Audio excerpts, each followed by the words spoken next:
Der er ord, der knuser sjælen for altid. Ord, der river dit navn, din værdighed, ja selv retten til at kalde dig mor, fra dig. Tag og lev med rotterne, du elendige kælling. Det var den sidste sætning, min datter Andrea skreg til mig, før hun smækkede døren i ansigtet på mig. 7 dage efter min mands begravelse. 7 dage efter at have begravet 42 års ægteskab. Mit navn er Arlette Mondragon. Jeg er 60 år, og dette er den historie, jeg aldrig troede, jeg skulle fortælle. Det hele begyndte den morgen, advokaten læste min mand Robertos testamente op. Andrea ankom tidligt, parfumeret, klædt elegant i sort. Jeg havde knap sovet. Mine hænder rystede stadig efter rosenkransen aftenen før. Advokaten åbnede konvolutten med professionel ro. Jeg ventede, jeg ved ikke, hvad jeg ventede. Måske kærlige ord. Måske en forklaring på, hvorfor Roberto havde været så fjern de sidste par måneder. Hvad jeg hørte, var dette. Til min datter, Andrea Mondragon Salazar. Huset i Polanco, sommerhuset i Puerto Vallarta og en sum af $8 millioner indsat på en spærret konto. Jeg følte et tomrum i maven, men tænkte, det er normalt, hun er vores eneste datter. Roberto ville beskytte hende. Så fortsatte advokaten næsten med ubehag. Til min hustru, Arlette Mondragon. Grunden og lagerbygningen beliggende ved kilometer 47 på vejen til Querétaro. Stilhed. Andrea løftede blikket. Hendes øjne strålede ikke af tårer, men af triumf. Lagerbygningen, et glemt sted. Roberto havde knap nævnt det i årevis, altid med foragt. Det er et gammelt lager, Arlette. Der opbevarede jeg værktøj, da jeg startede virksomheden. Nu er det intet værd. Hvorfor efterlod han det så til mig? Andrea rejste sig, tog sin italienske lædertaske og så på mig med en kulde, jeg aldrig havde set hos hende. Mor, jeg har brug for, at du rydder huset i Polanco denne uge. Det er mit nu. Hvad? Andrea, det er vores hus. Der voksede du op. Det var dit hjem. Hun afbrød mig. Det er mit nu. Far var meget tydelig. Advokaten rømmede sig ubehageligt. Andrea gik uden at sige farvel. Jeg blev siddende med kolde hænder i skødet og kiggede på det papir, der sagde en lagerbygning ved kilometer 47. Jeg forstod intet. De følgende dage var et tavst mareridt. Andrea hyrede et flyttefirma. Mine ting blev pakket i navnløse kasser. 40 års liv reduceret til pap og tape. Jeg prøvede at tale med hende. Andrea, min datter, hvorfor gør du dette mod mig? Hun vendte sig ikke engang om. Hun gennemgik en inventarliste med en taksator. Jeg gør dig intet, mor. Jeg modtager bare det, far besluttede. Hvis han efterlod dig en lagerbygning, må der være en grund til det. Hendes stemme var kold, beregnende, som om jeg var en fremmed. Den 7. dag kom det sidste øjeblik.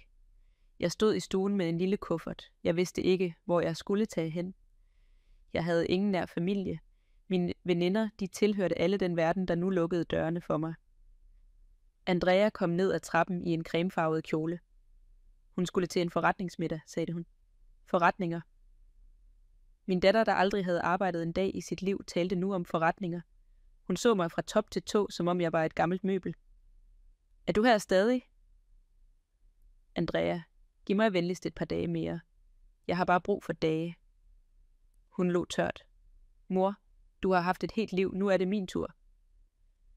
Men jeg har ingen steder at tage hen, min datter. Så eksploderede hun, nærmede sig mig med øjne fulde af raseri og skreg med en vold, der fik mit blod til at fryse. Tag og lev med rotterne, du elendige kælling. Det forbandede skur er alt, hvad du er værd. Jeg tog afsted den aften, tog min kuffert, ringede efter en taxa og kørte uden at se mig tilbage. Mens bilen kørte ad Reforma, så jeg byens lys slører sig i tårer. Jeg græd ikke over huset, jeg græd, fordi min datter havde revet mit hjerte ud med sine egne hænder. Taxachaufføren spurgte mig, hvorhen, fru? Jeg gav ham adressen til lagerbygningen. Han rynkede panden. Til kilometer 47, fru. Det er meget langt, og på dette tidspunkt, jeg har ingen andre steder, hviskede jeg.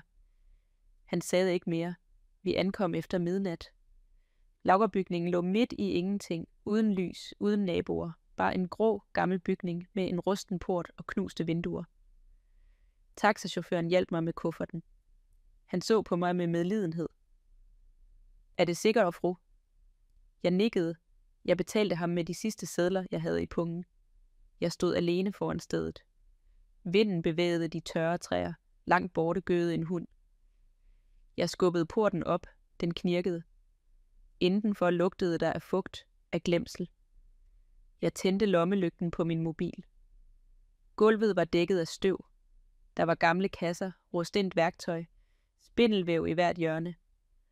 Og så jeg noget på bagvæggen, en lille metalport næsten skjult bag en væltet hylde. Jeg nærmede mig langsomt. Mine hænder rystede. Jeg flyttede hylden med besvær. Porten havde en gammel hængelås.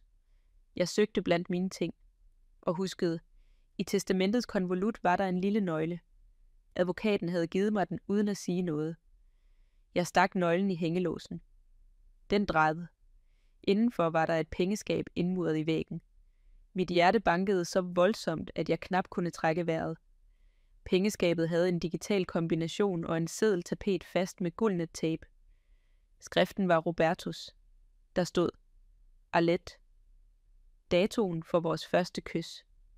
Mine fingre rystede, da jeg tastede numrene. 1981. Et klik, pengeskabets dør åbnede, og hvad jeg så indeni ændrede alt. Nogle gange stoler vi for meget på dem, vi ikke burde. Er du også blevet skuffet over en, du elskede?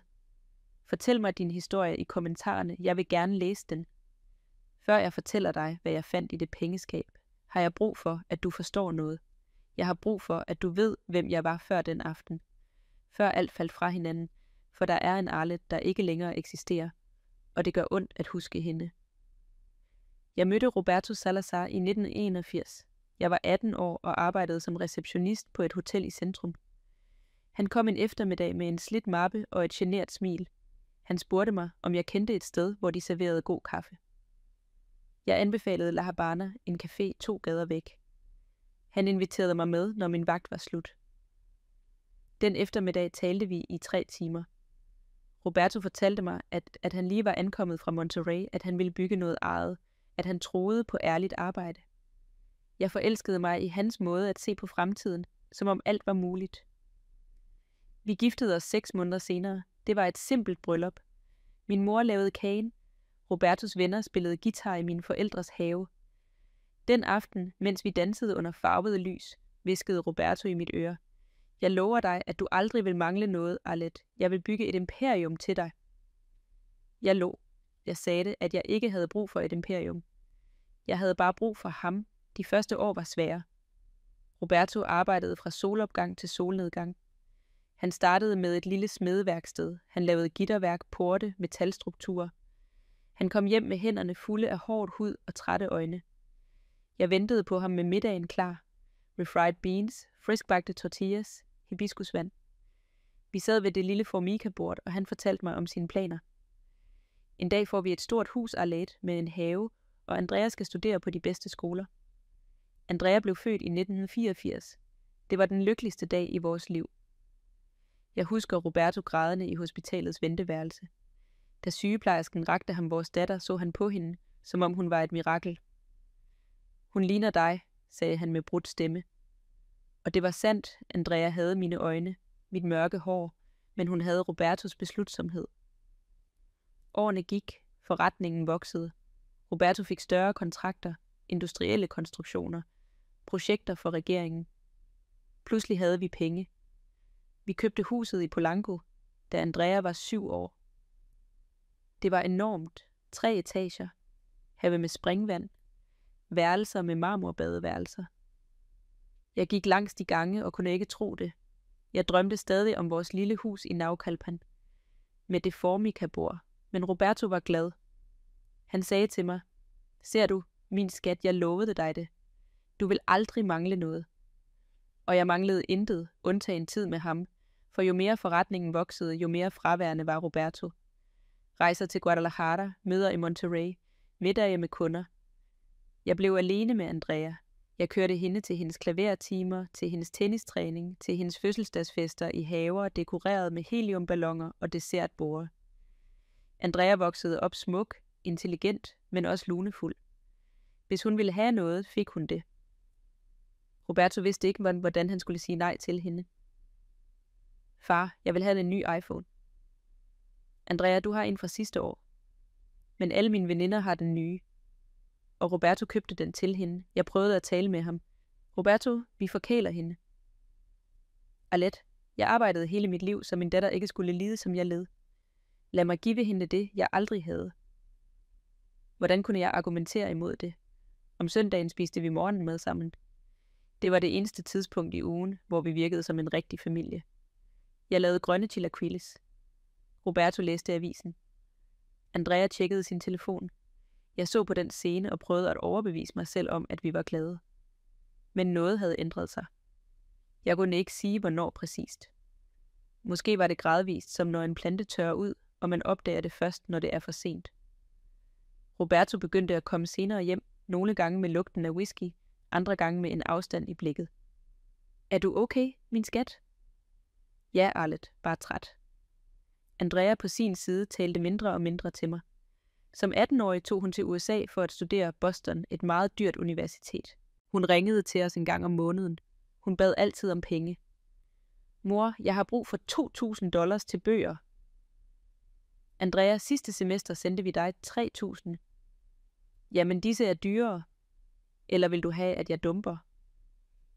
Roberto sendte hende altid det dobbelte af, hvad hun bad om. Jeg begyndte at føle mig usynlig i mit eget hjem. Roberto arbejdede, Andrea var langt væk, og jeg vandede planterne i haven, lavede middage, som ingen spiste. Så ser jeg i den tomme stue. Nogle gange om natten lagde jeg mig ved siden af Roberto og så ham to. Jeg prøvede at huske manden, der inviterede mig på kaffe, ham der lovede mig, at jeg aldrig ville mangle noget. Og jeg spurgte mig selv, hvornår holdt vi op med at tale? Hvornår holdt vi op med at se hinanden i øjnene? Men jeg sagde aldrig noget, fordi jeg troede, at sådan var ægteskabet efter så mange år. At moden kærlighed var dette. Behagelig stilhed. Delt rutine. Jeg vidste ikke, at stilhed også kan være en langsom afsked. Det var mine dage, før alt gik i stykker. Stille dage, tomme, men mine. Jeg forestillede mig aldrig, at det liv med alle dets fejl var en luksus, jeg var ved at miste. Jeg forestillede mig til aldrig, at min mand forberedte mig på noget, og at min datter, min egen datter, ventede på det perfekte øjeblik til at glemme mit navn. Mens jeg fortæller alt dette, tænker jeg på, hvor du lytter til mig. Skriv navnet på din by i kommentarerne. Første gang jeg mistænkte, at noget var galt, var i marts. Jeg husker det, fordi det var min mors fødselsdag. Hun var gået bort 10 år tidligere, men jeg tændte stadig et lys for hende hvert år. Det var min måde at holde hende tæt på. Den morgen gik jeg tidligt ned i køkkenet. Roberto var allerede vågen, hvilket var sjældent. Normalt forlod han huset, før jeg åbnede øjnene. Han sad ved morgenmadsbordet med en dampende kop kaffe mellem hænderne. Han kiggede ud af vinduet mod haven, men hans øjne var fortabte, som om han intet så. Godmorgen, min skat, sagde jeg, og nærmede mig for at give ham et kys på kinden. Han forfærdede sig, som om jeg havde skræmt ham. Godmorgen, Arlette. Hans stemme lød fjern, høflig, som om jeg var et høflighedsbesøg. Jeg skænkede mig kaffe, satte mig over for ham, prøvede at bryde den ubehagelige stilhed, der på det seneste havde fyldt vores hus. Sov du godt? Ja, sådan da. Skal jeg lave dig noget? Æg? Frugt? Jeg er ikke sulten. Stilhed igen. Jeg rørte i min kaffe uden at drikke den. Jeg observerede hans hænder, de hænder, der engang holdt mig med så megen ømhed. Nu var de spændte. Knoerne var hvide af at klemme koppen så hårdt. Roberto, er der noget i vejen?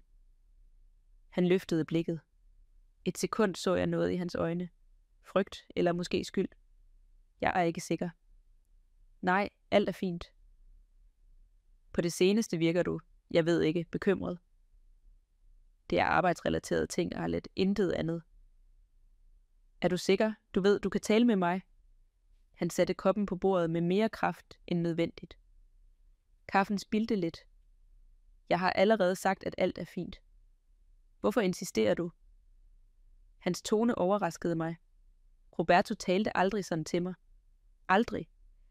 Jeg forblev tavs. Han rejste sig, tog sin jakke fra stoleryggen og gik uden at sige farvel.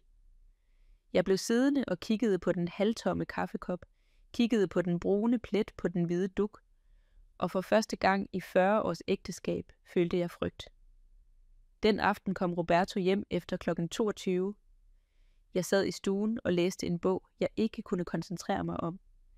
Jeg hørte bilen i indkørslen, hoveddøren, hans skridt i gangen. Han kom ind i stuen, slipsen løsnede, øjnene trætte. Har du spist?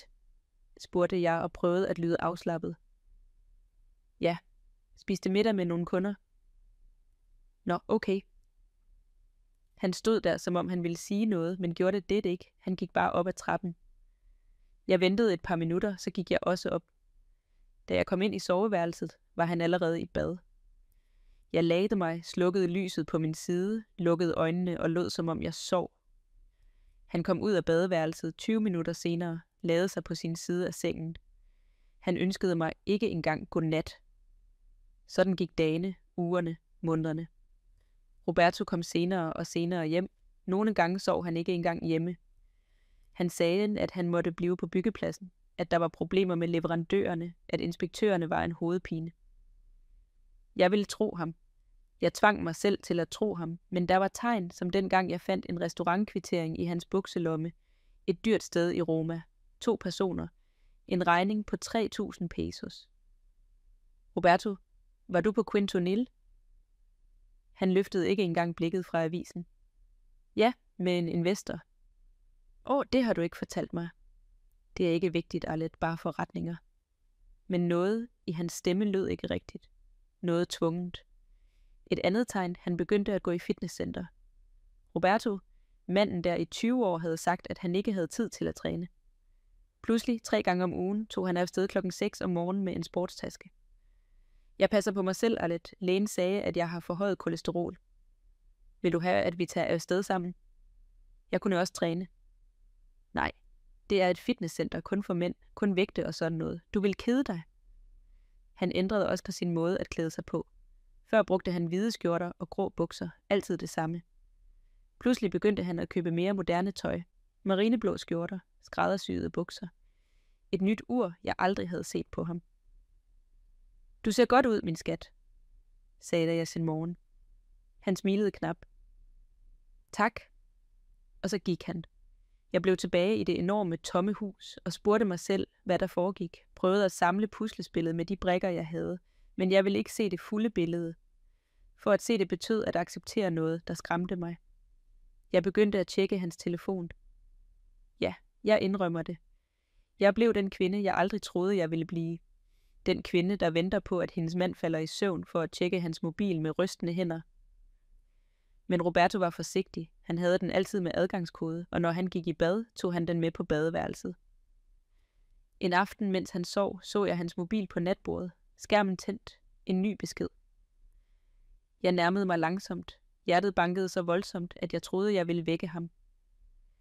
Beskeden lød: i morgen kl. 6, samme sted. Der var intet navn, kun et nummer, jeg ikke genkendte.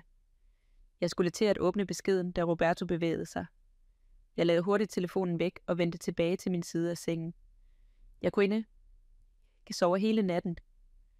Næste dag gik Roberto kl. 5:30 om morgenen. Han sagde, at han havde et tidligt møde. Jeg lå vågen og kiggede op i loftet, følte, hvordan mit bryst strammede sig. Jeg overvejede at ringe til nogen, men hvem? Mine veninder? De ville sige, at jeg overdrev at råbe endnu en grund i Playa del Carmen, Alle Mondragon. Og et andet, og et andet, og et andet.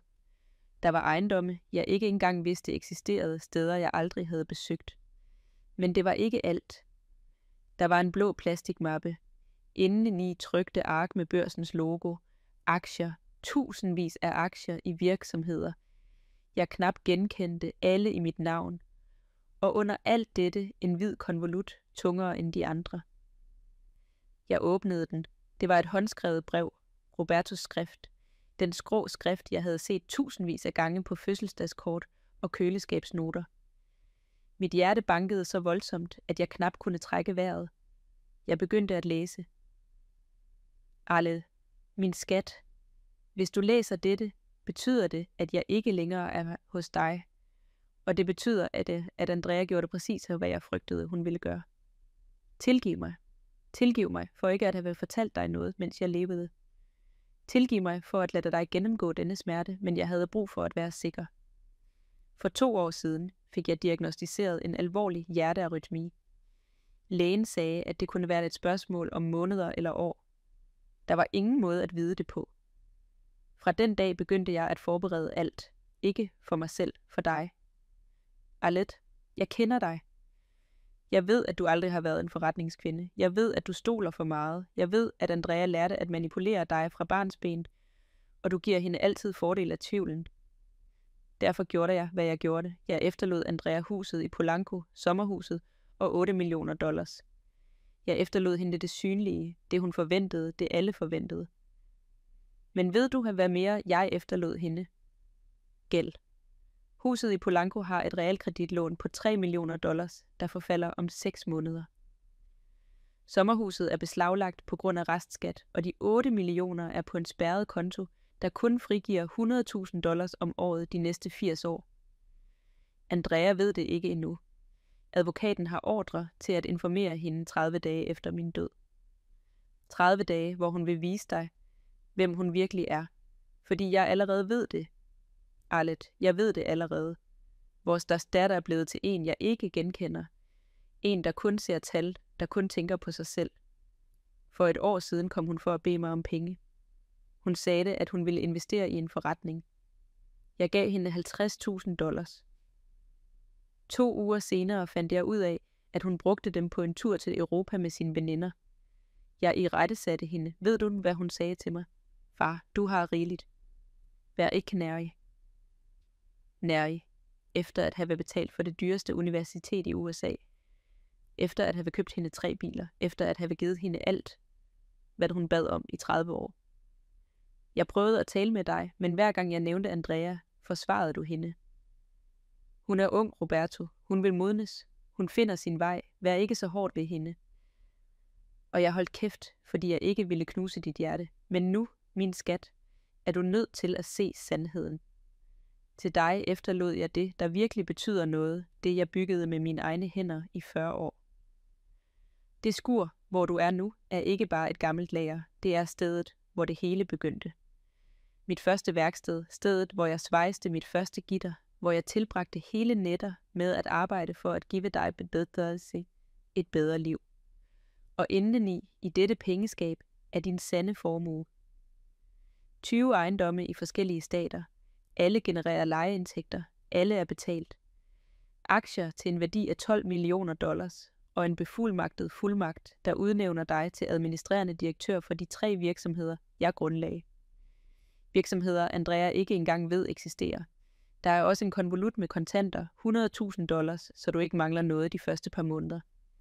Arlette, jeg ved, at dette bliver svært. Jeg ved, at du vil give alt til Andrea. Du vil tilgive hende, men jeg beder dig om noget. Vent og observer. Hvis Andrea, efter at have modtaget sin arv, opsøger dig, passer på dig, spørger, hvordan du har det, så tog jeg måske fejl. Måske er der stadig noget af den pige, hun var. Men hvis hun ikke gør det, hvis hun foragter dig, hvis hun forlader dig, hvis hun behandler dig som noget brugt og værdiløst, så ved du, at jeg gjorde det rigtige. Jeg brugte 40 år på at arbejde, ikke for penge, men for dig. For at give dig sikkerhed. For at sikre, at uanset hvad der skete, ville du have det godt. Denne lagerbygning er din, ejendommene er dine, pengene er dine, men vigtigst af alt, din værdighed er din. Lad ingen, ikke engang vores datter, tage den fra dig. Jeg elskede dig fra den dag, jeg så dig på det hotel, og jeg vil fortsætte med at elske dig, uanset hvor jeg er. Pas på denne arv, ikke for din egen skyld, men for kvinder som dig, dem der gav alt, dem der forblev tavse, dem der fortjener mere end krummer. Med al min kærlighed, Roberto. P.S. I den røde mappe er der kontakter til pålidelige advokater og revisorer. De vil hjælpe dig med alt. Du er ikke alene. Jeg var færdig med at læse og kunne ikke mere. Jeg brød sammen lige der på lagerbygningens kolde gulv med brevet presset mod mit bryst. Jeg græd, som jeg ikke havde grædt til begravelsen. Jeg græd for Roberto, for alt det han ikke fortalte mig. For alt det han udholdt i stilhed. Jeg græd for mig selv, for de måneder jeg tilbragte med at føle mig usynlig, for de nætter jeg sov ved siden af en mand, der sagde farvel til mig.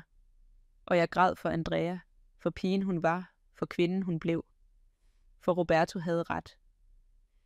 Andrea viste mig, hvem hun var i de 7 dage. Hun smed mig ud af mit eget hjem, skreg ad mig, ydmygede mig og spurgte ikke engang, om jeg havde et sted at tage hen. Jeg lå der på gulvet. Jeg ved ikke hvor længe, måske en time, måske mere, indtil jeg hørte en lyd udenfor. En bil. Dæk på grus. Jeg rejste mig hurtigt, kiggede ud af et af de knuste vinduer. Det var en sort, elegant bil. En BMW. Mit hjerte slog et slag over. Det var Andrea. Hun steg ud af bilen med mørke solbriller og en beige frakke. Hun gik mod lagerbygningen med bestemte skridt. Hvordan vidste hun, at jeg var her? Jeg gemte hurtigt alle dokumenterne i pengeskabet. Jeg lukkede metalporten. Jeg flyttede hylden tilbage på plads. Lige tids nok skubbede Andrea porten op. Hun kom ind med en grimasse af væmmelse. Du milde himmelmor, flyttede du virkelig ind her?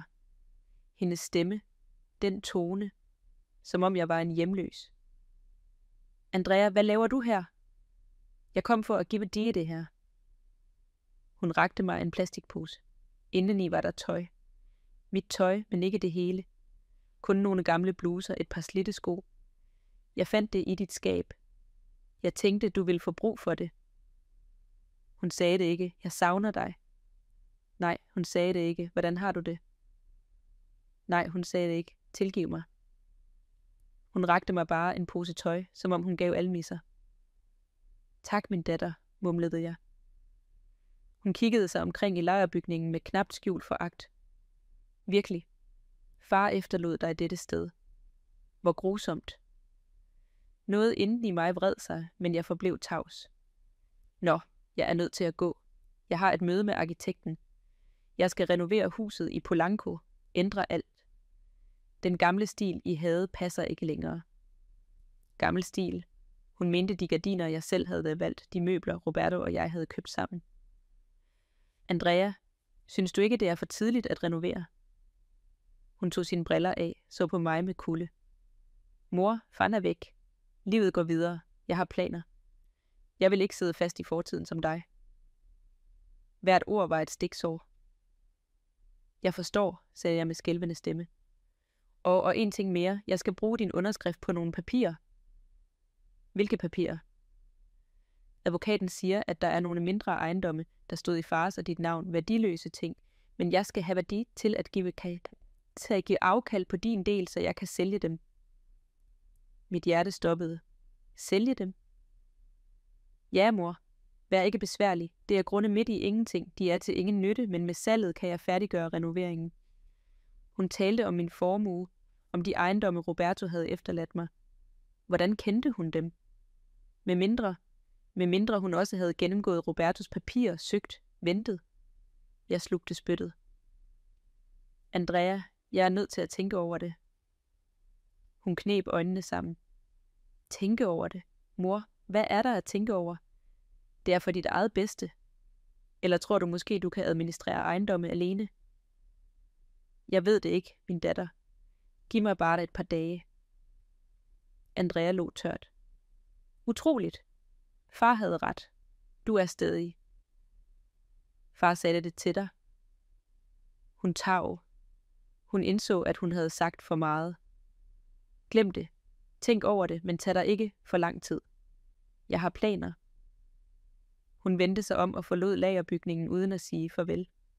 Jeg blev stående der, skælvende. Roberto havde ret. Andrea kom ikke for at se, hvordan jeg havde det. Hun kom for at søge mere. Og det værste var, hun vidste det. Hun vidste, at der var flere ejendomme. Hun vidste, at Roberto havde efterladt mig noget, og hun ville tage det fra mig. Den aften, alene i den kolde lagerbygning, med Robertos brev i mine hænder, forstod jeg noget, der knuste min sjæl. Min datter så mig ikke som sin mor. Hun så mig som en hindring. Jeg spørger mig stadig, om jeg gjorde det rigtige. Og hvad ville du have gjort i mit sted? De følgende dage var de mærkeligste i mit liv. Om dagen gjorde jeg rent i lagerbygningen, fejede årtiers støv væk, reparerede de knuste vinduer med pap og tape, forvandlede det glemte sted til noget, der lignede et hjem. Om natten læste jeg de dokumenter, Roberto havde efterladt mig. Hvert papir var en åbenbaring. Hvert skøde, hver kontrakt, hver kontoudskrift viste mig en Roberto, jeg ikke kendte. En omhyggelig, beregnende mand, en der havde bygget et usynligt imperium, mens jeg vandede planterne i haven. Der var en ejendom i Mérida, der genererede 30.000 pesos om måneden i leje, en lejlighedsbygning i Puebla. Frostempel månedligt. Et kommercielt lokale i Mexico Citys centrum, 80.000. Jeg lagde de samlede indtægter fra alle ejendomme sammen. Næsten 400.000 pesos om måneden. 400.000 pesos, som jeg ikke engang vidste eksisterede. Hvordan kunne Roberto skjule alt dette for mig i årevis? Men så huskede jeg, han skjulte det ikke. Jeg spurgte simpelthen aldrig, fordi jeg antog, at pengene var hans, at beslutningerne var hans, at min rolle var at vente, nikke, ledsage. Jeg blev en skygge i mit eget ægteskab, og Roberto beskyttede mig på sin egen måde. Jeg fandt en sort notesbog mellem dokumenterne, en slags dagbog. De sidste sider havde datoer fra sidste år. Jeg begyndte at læse. 15. marts. Andrea kom i dag for at bede om penge igen. Hun siger, hun skal bruge 50.000 til et designkursus i Milano. Jeg sagde nej. Hun blev vred. Hun kaldte mig egoistisk. Arlet forsvarede hende som altid. Ved hun ikke, at Andrea allerede skylder en veninde 200.000 pesos? Jeg ved det, fordi veninden ringede til mig. Andrea har ikke engang svaret hende. 22. april. Jeg havde endnu en arytmi denne gang på kontoret. Lægen siger, jeg skal reducere stress, men hvordan? Andrea stopper ikke. Arlet og jeg er træt. Så træt. 10. juni. I dag begyndte jeg at overføre ejendomme i Arlets navn. Notaren spurgte mig, hvorfor jeg ikke også sætter dem i Andreas navn. Jeg sagde, fordi Andrea ikke ved, hvad det vil sige at bygge noget. Hun ved kun, hvordan man ødelægger. 3. august. Andrea kom til middag, lød som om hun interesserede sig for mit helbred, så bragte hun emnet op. Hun ville have mig til at give hende fuldmagt over min konti. Hun siger, det er for at hjælpe mig, hvis der sker mig noget. Jeg sagde nej. Hun gik rasende. Arlette spurgte mig, hvorfor jeg er så hård ved hende. Hun ved ikke, at Andrea i månedsvis har spurgt mine advokater, hvad jeg er værd, hun tror, jeg ikke har opdaget det. 12. oktober. Arlette spurgte mig, om jeg er syg. Jeg fortalte hende næsten sandheden, men jeg kan ikke. Hvis jeg fortæller hende, at jeg ikke har lang tid igen, vil hun passe på mig, og Andrea vil bruge det. Hun vil manipulere hende. Hun vil tage alt fra hende. Jeg foretrækker, at Arlette lider min død med det samme, men beskyttet. 30. december. Nytår snart. Jeg tror ikke, jeg kommer til at se mange flere. I dag er jeg færdig med at forberede alt. Lagerbygningen har pengeskabet, brevet er skrevet, advokaterne har instruktioner. Arlette vil være okay. Det er det eneste, der betyder noget. Jeg håber, hun en dag tilgiver mig. Jeg lukkede notesbogen. Tårer slørede mit syn. Roberto kendte mig. Han kendte mig alt for godt. Han vidste, at jeg ville have givet alt for Andrea, at jeg ville have underskrevet et hvilket som helst papir, at jeg ville have givet afkald på alt for at bevare freden. Derfor fortalte han mig intet. Derfor lod han mig opdage det alene. Jeg tilbragte 3 dage uden at forlade lagerbygningen, uden at tale med nogen. Jeg spiste brød fra hjørnebutikken, drak vand fra en vandflaske. Jeg sov på en gammel madras, jeg fandt i depotet. Men jeg var ikke trist. Jeg vågnede, som om jeg havde sovet i 40 år, og endelig åbnede øjnene. På den 4. dag ringede jeg til nummeret, Roberto havde efterladt i den røde mappe. En mand med en dyb stemme svarede. Juridisk kontor Ramirez. God eftermiddag. God eftermiddag, det er Arlet Mondragón. Min mand Roberto Salazar arbejdede sammen med jer. Der var en pause. Fru Mondragón, jeg ventede faktisk på deres opkald. Fandt de pengeskabet? Ja, og brevet også. Godt. Vi er nødt til at mødes hurtigst muligt. Der er dokumenter, de skal underskrive, og der er noget mere, de skal vide. Noget mere? Jeg foretrækker at fortælle dem det personligt. Kan de komme i morgen klokken 10? Ja, jeg er der. Jeg lavede på med bankende hjerte. Hvad mere kunne der være? Næste morgen tog jeg en Uber til kontoret. Det lå i Polanco, kun 4 gader fra huset, hvor jeg boede i 30 år. Huset, der nu tilhørte Andrea. Advokaten var en mand i 50'erne. Briller, grå habit, alvorlig ansigtsudtryk. Fru Mondragón, jeg beklager deres tab dybt. Roberto var en enestående mand. Tak. Jeg antager, at de allerede har læst brevet. Ja. Så ved de, at de er den sande arving til deres mands formue. Jamen, jeg forstår ikke, hvorfor det officielle testamente siger noget andet. Advokaten smilede let, fordi Roberto lavede 2 testamenter, et offentligt, der blev læst op hos notaren, og et privat, der er registreret her. Han tog en blå mappe frem, åbnede den foran mig. Her er alle skøderne. 20 ejendomme, 12 millioner i aktier, alt i deres navn, alt lovligt, alt beskyttet. Og Andrea, deres datter, modtog præcis, hvad det offentlige testamente sagde, men inden for 30 dage vil banken meddele hende de reelle betingelser for hendes arv. Gælden? Præcis. Huset i Polanco har et udestående realkreditlån på 3 millioner. Sommerhuset er beslaglagt på grund af skat, og de 8 millioner er bundet. Hvad vil der ske, når hun finder ud af det? Advokaten så mig fast i øjnene. Hun vil opsøge dem, fru Mondragon, og hun vil bede om hjælp. Jeg behøver ikke at hjælpe hende, vel? Juridisk? Nej. Moralsk? Det er deres beslutning. Jeg følte en knude i maven.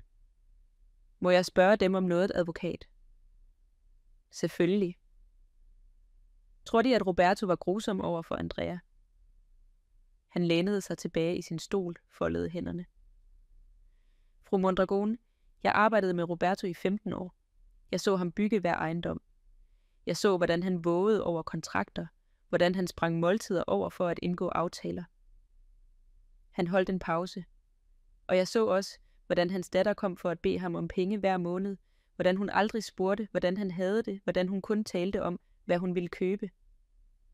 Ja, jeg vidste det ikke. Det ved jeg. Roberto bad mig aldrig sige noget til dem. Han sagde til dem, at de havde et alt for ædelt hjerte, at de ikke fortjente at bære den sandhed. Han rejste sig, gik hen til vinduet. Ved de, hvad han sagde det til mig sidste gang, jeg så ham? Det var 3 uger, før han døde. Jeg rystede på hovedet. Han sagde, advokat, hvis Andrea opsøger mig efter min død, vil det kun være for penge, men hvis hun opsøger Arle, så ved jeg, at jeg tog fejl. Så ved jeg, at der stadig er håb. Jeg følte et gys. Fortæl mig sandheden, advokat. Har Andrea besøgt dem efter begravelsen? Jeg sænkede blikket. Ja, en gang. Og hvordan var det besøg? Jeg huskede posen med gammelt tøj, anmodningen om at underskrive papirer, den nedsættende tone. Det var smertefuldt. Advokaten nikkede trist. Så havde Roberto ret. Jeg forlod kontoret med en mappe fuld af dokumenter og sjælen fuld af spørgsmål. Jeg gik rundt i Polanco uden mål og med. Jeg kom forbi caféer, hvor jeg plejede at spise morgenmad med mine veninder, forbi butikker, hvor jeg købte tøj, jeg ikke længere havde. Alt syntes fjernt, som om det tilhørte et andet liv.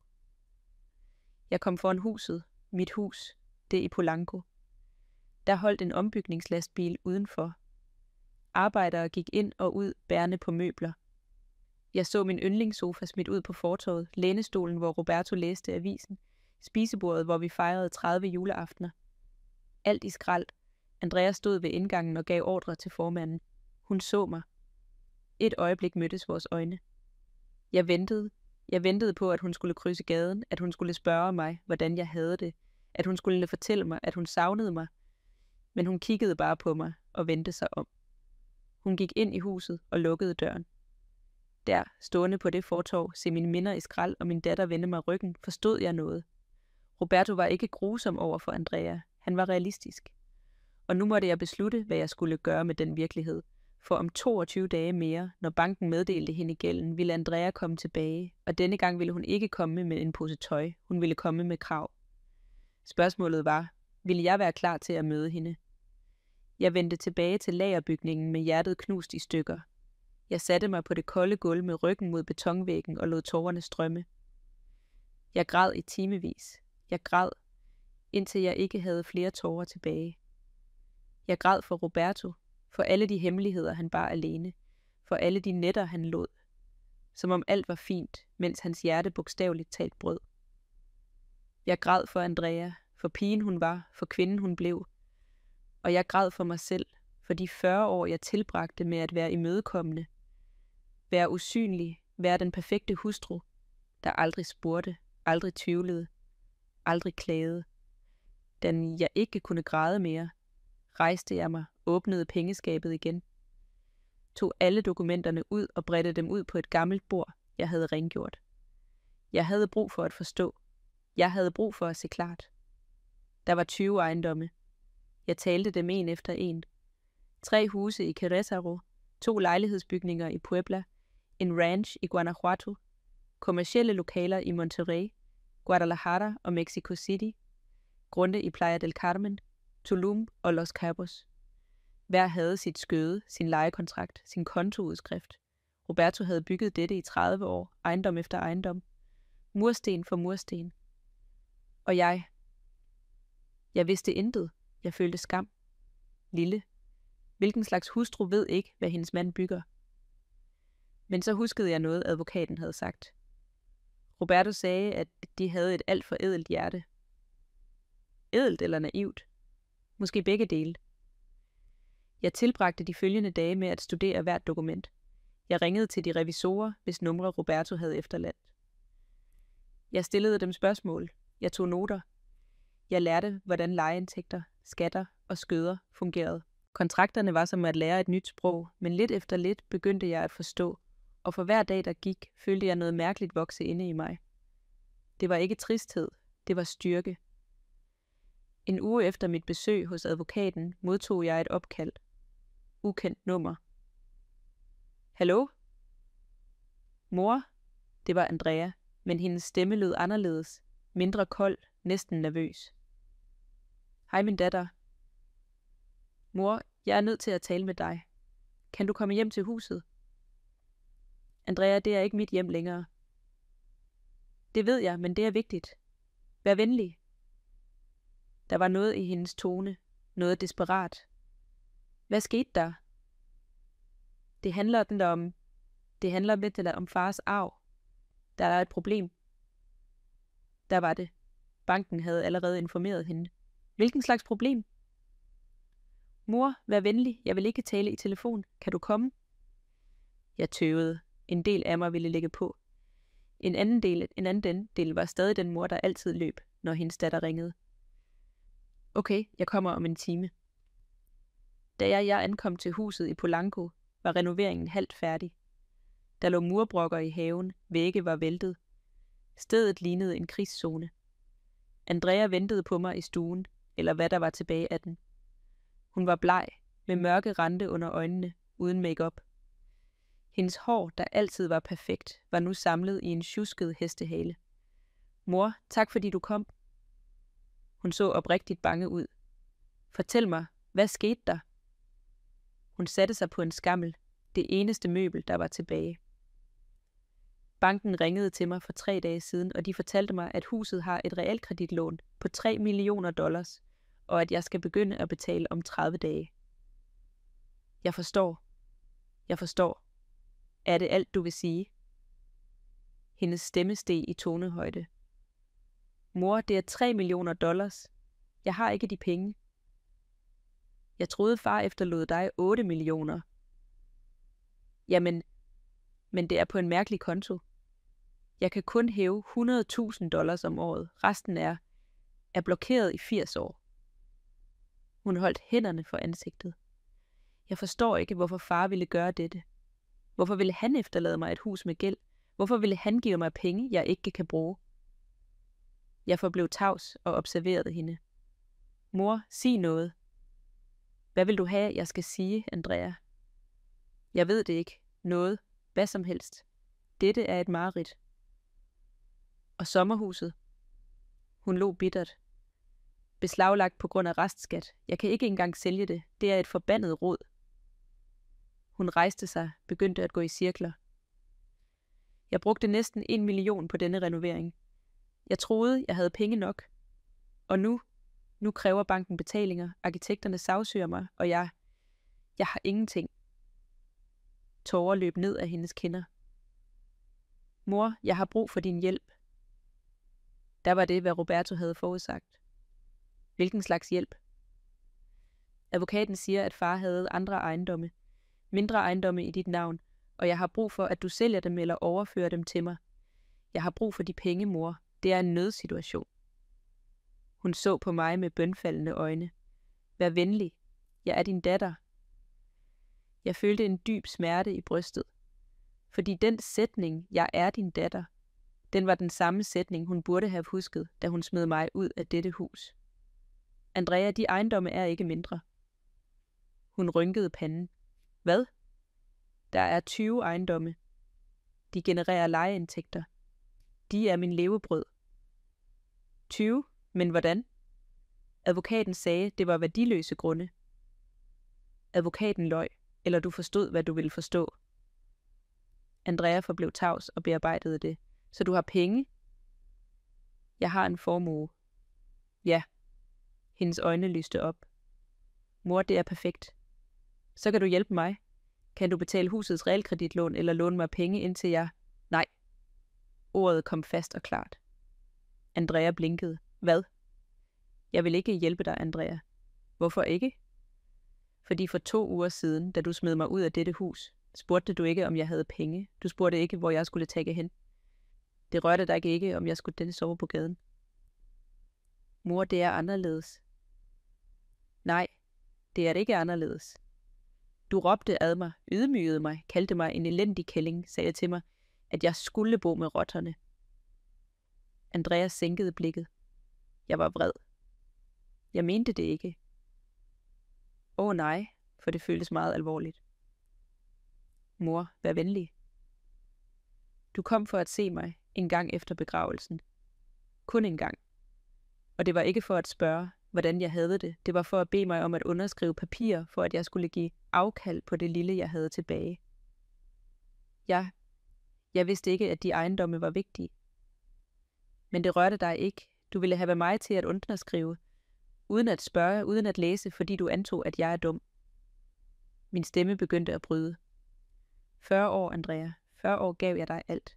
Jeg betalte for din bedste uddannelse, det bedste tøj, de bedste rejser. Du manglede aldrig noget. Det ved jeg, mor, og jeg sætter pris på det. Du sætter pris på det? Ved at smide mig ud af mit hus, smide mine møbler ud, ignorere mig, når du så mig på gaden. Andrea begyndte at græde. Mor, jeg lavede fejl. Det ved jeg, men jeg er stadig din datter. Jeg er din eneste datter. Det ved jeg, og netop derfor gør det så ondt. Jeg rejste mig, tog min taske. Andrea, din far efterlod dig en lektion, ikke en arv, en lektion. Hvilken lektion? At lette penge ikke eksisterer. At alt, der er værdifuldt, bygges med anstrengelse, med offer, med ydmyghed. Jeg gik mod døren. Vent, mor, hvor skal du hen? Hjem til mig. Dit hjem? Lagerbygningen? Ja, lagerbygningen, som din far efterlod mig. Stedet, hvor det hele begyndte. Stedet, som du og jeg foragtede i årevis, uden at vide, hvad det virkelig betød. Mor, du kan ikke bare forlade mig sådan. Jeg stoppede, vendte mig om. Andrea, for 2 uger siden efterlod du mig uden noget, og jeg overlevede. Nu er det din tur. Men jeg ved ikke, hvordan jeg skal gøre det. Lær det, som jeg lærte det, som din far lærte det. Jeg åbnede døren. Mor, vær venlig, jeg har brug for dig. Jeg lukkede øjnene. Tog en dyb indånding. Jeg havde også brug for dig, min datter. Og du var der ikke. Jeg forlod huset. Andrea råbte mit navn fra indgangen, men jeg vendte mig ikke om. Jeg fortsatte med at gå, for første gang i mit liv satte jeg mine egne behov først, og selvom det gjorde ondt i sjælen, vidste jeg, at det var det rigtige. Roberto havde givet mig en gave, ikke kun penge, ikke kun ejendomme, han havde givet mig muligheden for at opdage, hvem jeg var uden ham og uden Andrea. Den aften, tilbage i lagerbygningen, åbnede jeg en flaske vin, jeg havde købt i butikken. Jeg skænkede mig et glas og skålede for Roberto, for hans visdom, for hans tavse kærlighed, for mig, for min opvågen, for min genfundne værdighed.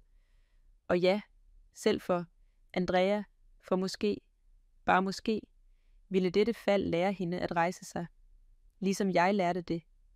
Telefonen ringede den aften 3 gange. Det var Andrea. Jeg svarede ikke. Næste dag modtog jeg beskeder. Mor, vær venlig at tale med mig. Mor, jeg har lavet fejl. Tilgiv mig. Mor, jeg har brug for dig. Jeg læste dem alle, men svarede ikke. Fordi ord er lette, når man har brug for noget. Handling er det, der viser sandheden, og Andreas handlinger havde allerede vist mig alt, hvad jeg behøvede at vide. 2 dage senere ringede advokaten til mig. Fru Mondragon, deres datter var her på kontoret. Hun er desperat. Hun vil vide, om de vil hjælpe hende. Og hvad sagde det? At den beslutning udelukkende er deres. Godt, må jeg spørge dem om noget personligt, fru. Gå videre. Hvad vil de gøre? Jeg kiggede rundt i lagerbygningen. Min lagerbygning, mit hjem. Nu vil jeg gøre, hvad Roberto ville have ønsket. Jeg vil passe på hans arv, jeg vil ære hans minde, og jeg vil leve med værdighed.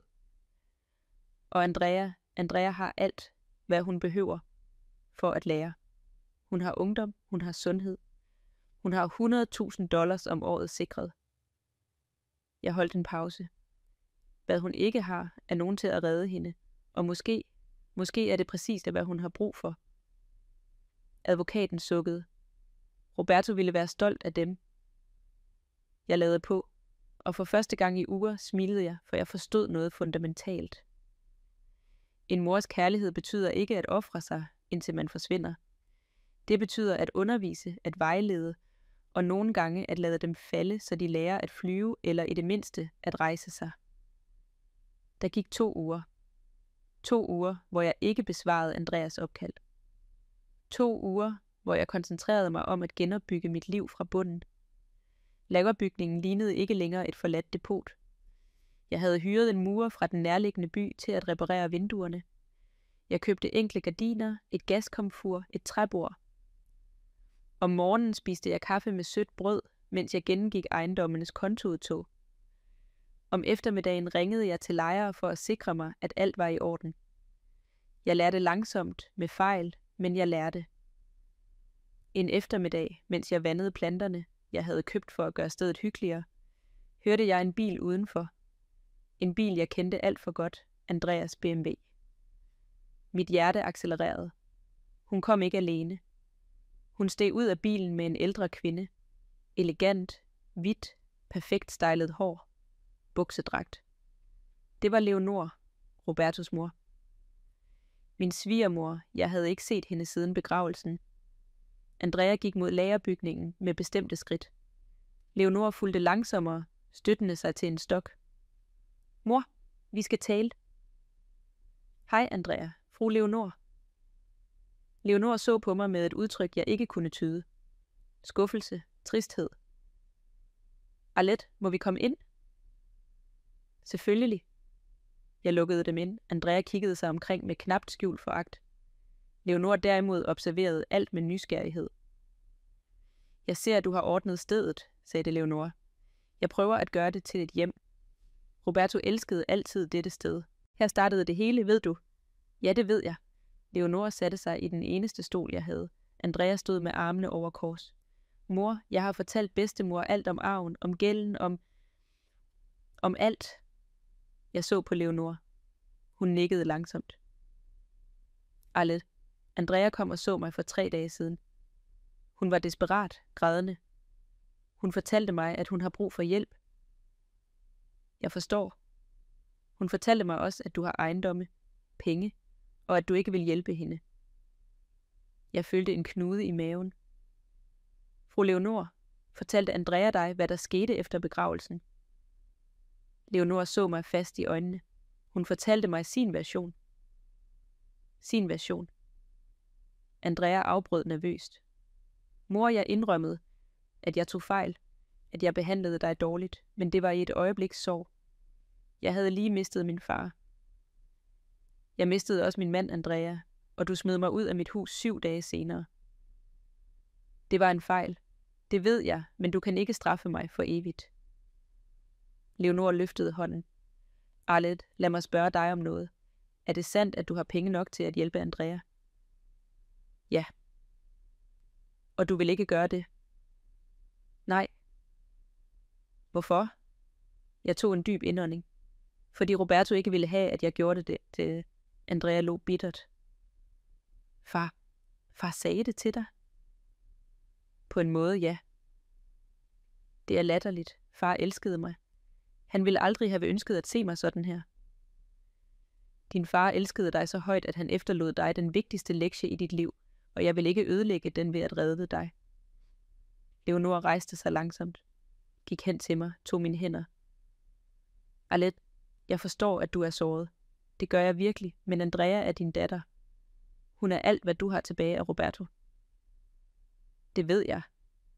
Så hvordan kan du lade hende lide? Jeg følte tårer presse sig på. Fordi at lade hende lide nu, er den eneste måde, hun stopper med at lide senere. Leonora rynkede panden. Jeg forstår ikke. Jeg så på Andrea. Din søn byggede et imperium med sine hænder. Han arbejdede, indtil hans hjerte bogstaveligt talt gav op. Og til hvad nytte, for at Andrea aldrig skulle anstrenge sig? Det er det, forældre gør, giver deres børn et bedre liv. Ja, men vi gav hende for meget. Vi lærte hende aldrig værdien af anstrengelse, af offer, af at bygge noget selv. Andrea eksploderede. Du taler om mig, som om jeg ikke er her. Jeg taler om dig, så du lytter, så du forstår.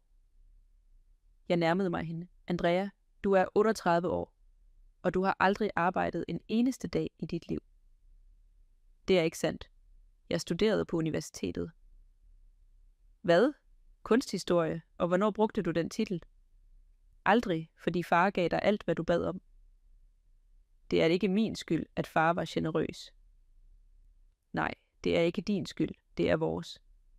Robertus og min for ikke at lære dig, at livet ikke giver noget gratis.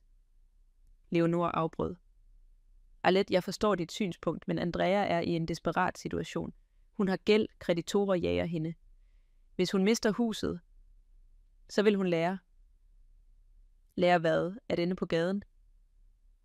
At rejse sig var en mand, som jeg gjorde. Andrea udstødte et råb af frustration. Du endte ikke på gaden. Du har 20 ejendomme og millioner af dollars. Det er ikke det samme.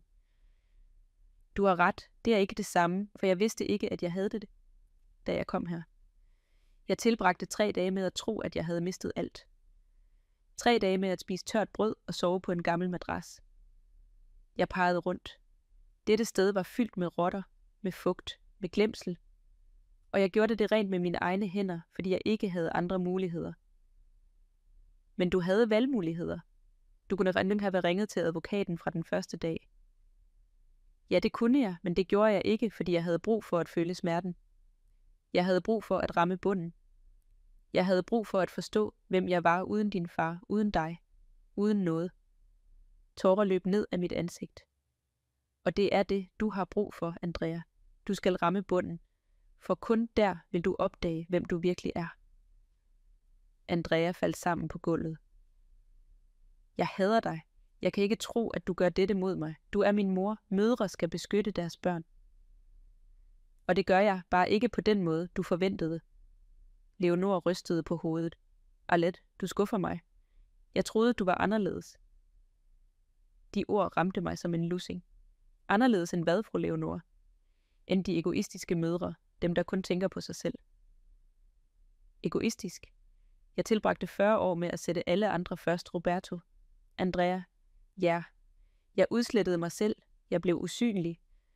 Og når jeg endelig genvinder min værdighed, er jeg egoistisk.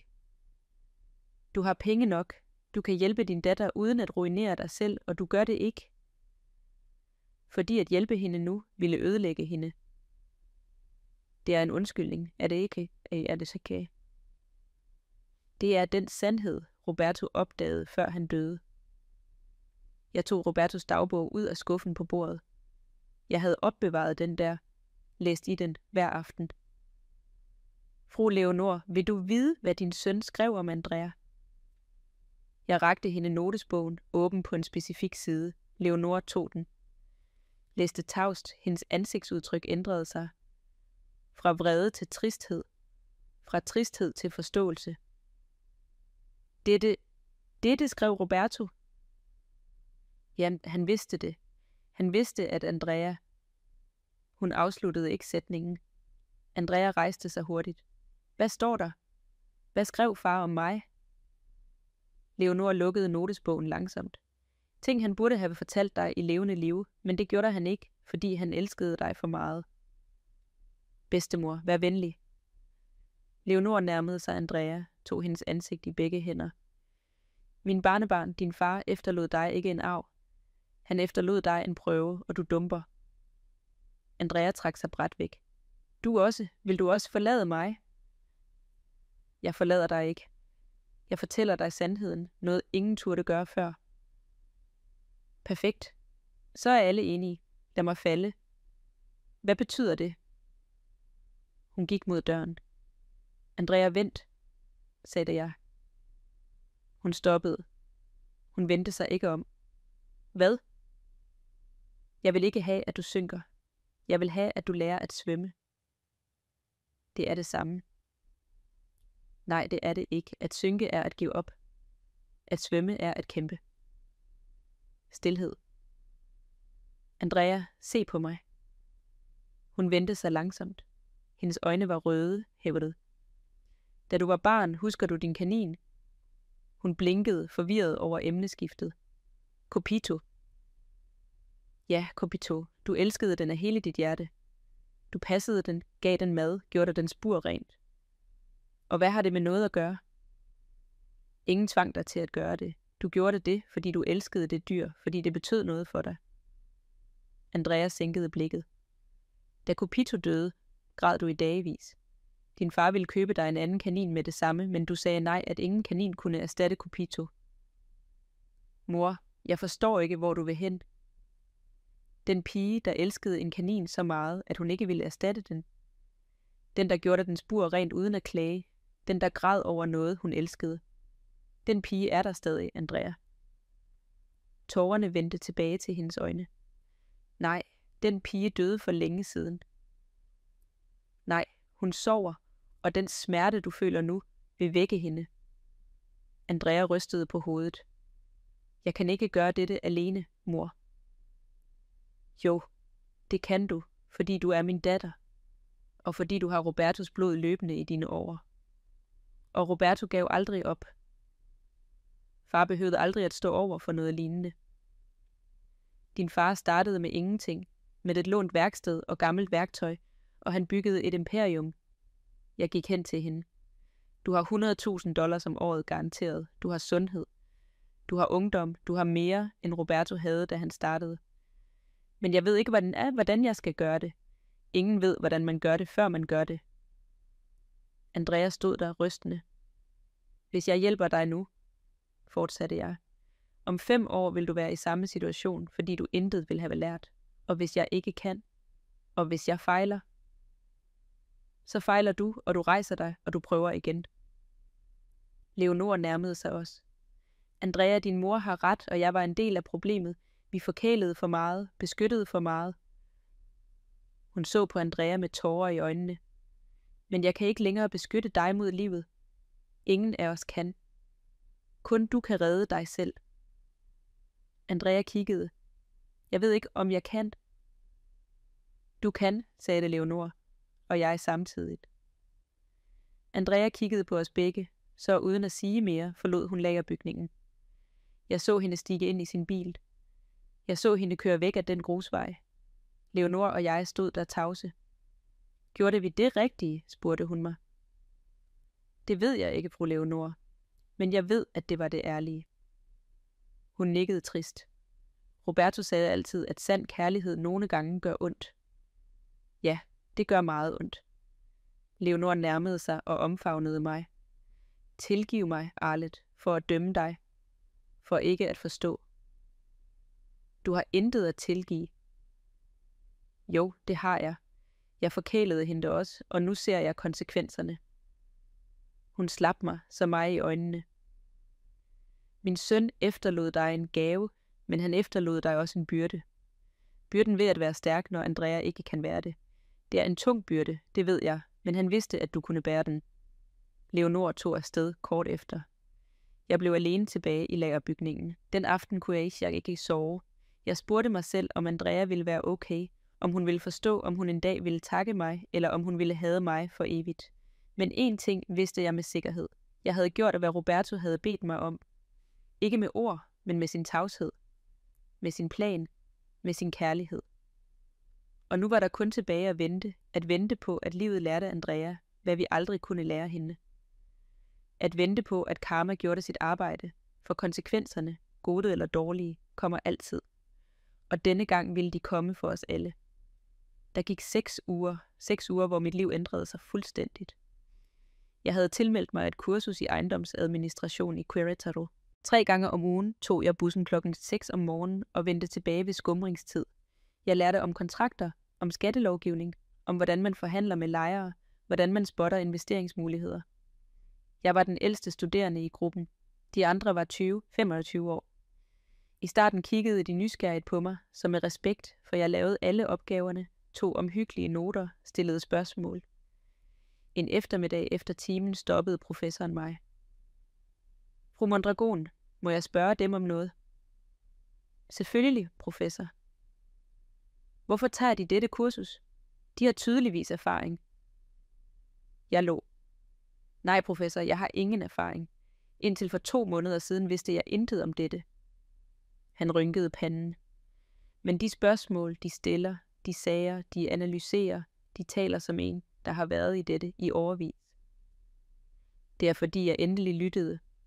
I 40 år lod jeg andre træffe beslutningerne for mig. Nu indhenter jeg den tabte tid. Han nikkede langsomt, så de gør mere end at lære om ejendomme. Hvad mener de? De lærer om dem selv.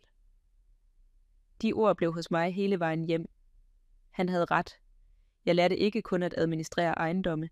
Jeg opdagede, hvem jeg var, når ingen definerede mig, når ingen forventede noget af mig, og jeg var ved at holde af den person. I de 6 uger hørte jeg intet fra Andrea. Intet. Hverken et opkald, en besked, eller endda gennem Leonor. En del af mig bekymrede sig. Ville hun være okay? Havde hun solgt noget? Havde hun fundet arbejde? Men en anden del af mig vidste, at jeg måtte give slip.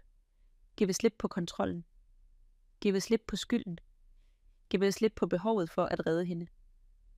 En tirsdag morgen, mens jeg spiste morgenmad i lagerbygningen, hørte jeg en bil. Det var ikke Andreas BMW, det var en gammel, gul og hvid taxa. Fra bagsædet steg en tynd kvinde ud, slidte jeans, grå sweatshirt, hår samlet i en sjusket hestehale. Det tog mig 1 sekund at genkende hende. Det var Andrea, men ikke den Andrea, jeg kendte. Ikke den Andrea i designertøj og perfekt makeup. Denne Andrea havde mørke rande under øjnene, rynker jeg ikke havde bemærket før, ro hænder, ingen ringe, ingen armbånd. Hun gik langsomt mod lagerbygningen, som om hvert skridt kostede hende. Jeg gik hende i møde. Andrea? Hej mor. Hendes stemme lød træt, men ikke besejret. Der var noget anderledes ved hende. Vil du ind? Hvis du ikke har noget imod det. Vi gik ind. Jeg tilbød hende kaffe. Hun accepterede. Vi satte os ved det lille træbord, der nu var min spiseplads. Andrea kiggede sig omkring, så de nye gardiner, bøgerne om administration stablede i et hjørne, planterne i vinduerne. Det ser hyggeligt ud. Tak. Ubehagelig stilhed. Hvordan har du haft det? Spurgte jeg endelig. Jeg overlever. Solgte du BMW'en? Hun nikkede, og tøjet og smykkerne, alt hvad jeg kunne. Og huset i Polanco? Banken overtog det. Jeg mistede det for 3 uger siden. Hendes stemme brød lidt, men hun holdt sig stærk. Det er jeg ked af, min datter. Nej, vær ikke ked af det. Du havde ret. Jeg byggede ikke det hus. Far gjorde, og jeg ødelagde det bare. Hun tog en slurk kaffe. Renoveringen kostede mere, end jeg troede. Arkitekterne sagsøgte mig, leverandørerne også. Og banken havde ingen noget. Hvor bor du nu? I en lille lejlighed i Narvarte, 400 kvadratmeter, jeg deler med 2 bofæller. Jeg var overrasket. Bofæller? Ja, den ene studerer medicin, den anden arbejder i et callcenter. De er anderledes end de mennesker, jeg plejede at omgås. Anderledes hvordan? De arbejder, de anstrenger sig, de har ikke rige forældre, der betaler for alt. Andrea sænkede blikket. De får mig til at føle mig skamfuld, mor, fordi de har hårde liv, og alligevel er de glade. Og jeg havde alt at værdsætte intet. Jeg følte en knude i halsen. Arbejder du? Hun nikkede. På en Starbucks, åbningsturen fra 5:00 om morgenen til 1:00 om eftermiddagen. Andrea. Jeg ved, hvad du tænker. Andrea Mondragon, den rige pige, der serverer kaffe. Det er ydmygende. Jeg vil ikke sige det, men det er sandheden. De første dage græd jeg på toilettet hver time, fordi mine fødder gjorde det ondt, fordi kunderne var uhøflige, fordi jeg aldrig havde arbejdet sådan i mit liv. Hun tørrede en tåre væk. Men så begyndte jeg at forstå noget. Hvad? At hver kaffe, jeg serverede, tjente jeg selv. Hvert tip, uanset hvor lille det var mit. Men ikke fars, ikke andres, mit. Hendes stemme rystede af følelser. Og den følelse, mor, den følelse af at tjene mine egne penge, den havde jeg aldrig følt før. Jeg rejste mig, gik rundt om bordet, omfavnede hende. Hun brød sammen i mine arme, græd, som hun ikke havde grædt, siden hun var barn. Tilgiv mig, mor. Tilgiv mig for alt. For at smide dig ud af huset. For at råbe af dig. For at være så egoistisk. Det er forbi. Nej, det er ikke forbi. For jeg kan ikke glemme, hvad jeg gjorde mod dig. Jeg kan ikke glemme, hvordan jeg behandlede dig. Hun trak sig tilbage, som mig i øjnene. Jeg ser mig selv i spejlet og ser en, jeg ikke kan lide. Jeg ser den person, jeg var, og jeg væmmes ved det. Andrea, nej. Mor, lad mig sige det. Jeg er nødt til at sige det. Hun tog en dyb indånding. Far havde ret. Jeg tænkte kun på mig selv. Jeg ville bare have mere og mere og mere. Og da jeg endelig havde alt, indså jeg, at jeg intet havde. Nu bygger du noget ægte. Bygger? Mor, jeg tjener 80 pesos i timen. Det er knap nok til husleje og mad. Men du tjener det selv. Jamen nogle gange tænker jeg, hvad var det hele godt for? Hvad var det dyre universitet godt for? Rejserne, alt hvad far gav mig. Det tjente til at nå dette øjeblik. Til at forstå, hvad der virkelig betyder noget. Andrea rystede på hovedet. Jeg fortjener ikke din tilgivelse. Det handler ikke om at fortjene, det handler om at lære. Og hvis jeg ikke lærer nok, og hvis jeg stadig er den samme egoistiske person, det er du ikke, for den egoistiske person ville ikke have solgt sin bil, ville ikke have accepteret et ydmygt arbejde, ville ikke have kommet her for at bede om tilgivelse. Jeg kom, fordi jeg ikke havde andre steder at tage hen. Du kom, fordi du endelig er klar til at være ærlig. Vi tager et øjeblik. Mor, må jeg spørge dig om noget? Hvad som helst. Vil du nogensinde kunne tilgive mig? Jeg så hende fast i øjnene. Andrea, jeg har allerede tilgivet dig. Jeg tilgav dig den dag, jeg forlod dit hus, fordi jeg forstod, at du ikke vidste, hvad du gjorde. Ingen lærte dig det. Far prøvede at lære mig det, ja, på sin måde, med denne plan, med denne lektie. En lektion, jeg forbandede 1000 gange, det ved jeg, men som jeg havde brug for. Jeg nikkede. Andrea kiggede ud af vinduet. Ved du, hvad der er det mærkeligste? Først, da jeg mistede alt, troede jeg ville dø. Jeg troede, jeg ikke kunne overleve uden penge, uden huset, uden det dyre tøj. Og nu indser jeg, at alle de ting langsomt dræbte mig. De gjorde mig til en tom person, en uden formål. Hun vendte sig mod mig. Den anden dag råbte en kunde i Starbucks ad mig, fordi hendes kaffe havde for meget skum. Hun ydmygede mig foran alle, kaldte mig inkompetent. Og hvad gjorde du? Jeg lavede hende en ny kaffe, smilede til hende, undskyldte.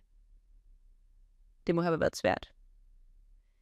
Jamen så tænkte jeg, for 2 måneder siden var jeg den kunde, jeg var den, der behandlede folk dårligt, og jeg følte mig forfærdelig. Andrea holdt hænderne for ansigtet. Mor, jeg var grusom mod dig, ligesom den kvinde var grusom mod mig, og nu forstår jeg, hvordan det føles at være på den anden side. Karma vender altid tilbage, min datter. Ja, og det gør ondt. Vi drak kaffen færdig i stilhed. Så rejste Andrea sig. Jeg er nødt til at gå. Jeg har vagt om 2 timer, og bussen tager tid. Du har ingen bil? Nej. Og det er okay. Bussen giver mig tid til at tænke, til at læse, til at være normal. Vi gik mod døren. Mor, må jeg komme og besøge dig igen? Altid. Denne dør vil altid være åben for dig, selvom jeg ikke har penge, selvom jeg ikke kan give dig noget tilbage. Jeg behøver ikke, at du giver mig tilbage, men det der er noget, noget til bord. Jeg behøver bare, at du er glad. Virkelig glad. Andrea omfavnede mig hårdt. Jeg elsker dig, mor, og jeg er så ked af, at jeg fik dig til at lide. Jeg elsker dig også, og jeg er stolt af dig. Stolt af hvad? Jeg mistede alt. Jamen, jeg er stolt, fordi du endelig fandt noget, der er mere værdifuldt end alt, hvad du mistede. Hvad? Din værdighed. Andrea tog afsted i den gule taxa. Jeg stod ved lagerbygningens dør og så hende køre væk, og for første gang i måneder følte jeg fred, fordi Andrea endelig var på den rigtige vej. Den vej, Roberto havde udstukket for hende, vejen til anstrengelse, til offer, til vækst. Den aften åbnede jeg Robertos dagbog endnu en gang. Jeg søgte efter den sidste side, den sidste notat, han havde skrevet, før han døde. Der stod: Arlette, hvis du læser dette, betyder det, at min plan virkede, eller i det mindste håber jeg, at den virkede. Jeg ved ikke, om Andrea vil forstå. Jeg ved ikke, om hun vil lære, men jeg stoler på dig. Jeg stoler på, at du vil være stærk nok til ikke at redde hende. Jeg stoler på, at du vil være klog nok til at vejlede hende uden at bære hende. Og jeg stoler på, at Andrea til sidst vil opdage, at den sande gave ikke var pengene. Det var smerten, der tvang hende til at vokse. Jeg elsker dig, min skat. Pas på hende, men pas først på dig selv, Roberto. Jeg lukkede dagbogen, kiggede rundt i mit lille hjem, denne lagerbygning. Roberto efterlod mig, dette sted, der først syntes som en straf. Nu forstod jeg, det var ikke en straf. Det var en begyndelse. Begyndelsen på en ny Arlette. En, der tog beslutninger. En, der ikke var bange for at være alene. En, der forstod, at kærlighed nogle gange kræver at give slip. Og det var også begyndelsen på en ny Andrea. En, der endelig lærte, hvad det betød at bygge et liv med sine egne hænder. Roberto gav os begge præcis, hvad vi havde brug for. Ikke hvad vi ønskede, hvad vi havde brug for. Og selvom vejen var smertefuld, ville jeg ikke ændre den, for denne smerte reddede os begge. 3 måneder efter Andreas besøg havde mit liv fundet en rytme, jeg aldrig havde forestillet mig var mulig. Jeg stod op 6:00 om morgenen, lavede kaffe, tjekkede lejernes e-mails, studerede mine ejendomskurser, og om eftermiddagen arbejdede jeg på et projekt, der havde givet mig noget tilbage. Jeg troede var tabt for altid. Et formål. Jeg var ved at omdanne en af de ejendomme, Roberto efterlod mig, et gammelt hus i Querétaro, til et tilflugtssted for ældre kvinder. Kvinder som mig. Kvinder, der havde mistet alt, der var blevet forladt af deres familier, der havde brug for et sted at genopbygge sig selv. Jeg kaldte det Casa Renate. Navnet faldt mig ind en aften, mens jeg læste Robertos brev for utallige gang, for det var det, jeg havde gjort genfødt. Andrea besøgte mig hver anden uge. Altid på sin fridag. Altid medbringende noget simpelt, sødt brød. Blomster fra markedet eller simpelthen sit selskab. Hver gang hun kom, så jeg hende anderledes. Tyndere, ja, også mere træt, men der var noget i hendes øjne, der ikke var der før. Lys. En eftermiddag i april kom Andrea med en nyhed. Mor, jeg blev forfremmet i Starbucks. Ja, nu er jeg skiftleder. Jeg tjener lidt mere, og jeg har 2 fridage om ugen i stedet for 1. Hun satte sig ved bordet, stolt, men ydmyg. Det er ikke meget, men det er mit. Det er meget, min datter. Det er meget. Jeg har også tilmeldt mig et kursus. Hvilken type kursus? Professionel barista. Jeg vil lære det ordentligt, ikke bare lave almindelig kaffe. Jeg vil specialisere mig. Jeg så på hende med forundring. Andrea, det er vidunderligt. Måske kan jeg en dag åbne min egen kaffebar. Noget lille, noget ærligt. Hendes ord fyldte mit hjerte. Din far ville være stolt. Hun smilede trist. Nogle gange taler jeg med ham. I mit sind, jeg siger til ham, far, jeg forstod det. Endelig forstod jeg det. Og hvad tror du, han ville svare? Jeg tror, han ville sige, det tog dig tid, Andrea, men du kom. Vi lå, men det var en latter med tårer. En uge senere modtog jeg et uventet opkald. Det var Leonor. Hun lød ophidset. Arlette, kan du komme hjem til mig? Det haster. Hvad er der sket, fru Leonor? Er du okay? Jamen, jeg har brug for, at du kommer. Vær venlig. Jeg ankom til hendes hus en time senere. Det var en elegant bolig i Lomas. Roberto havde købt det til hende for mange år siden. Leonor tog imod mig ved døren.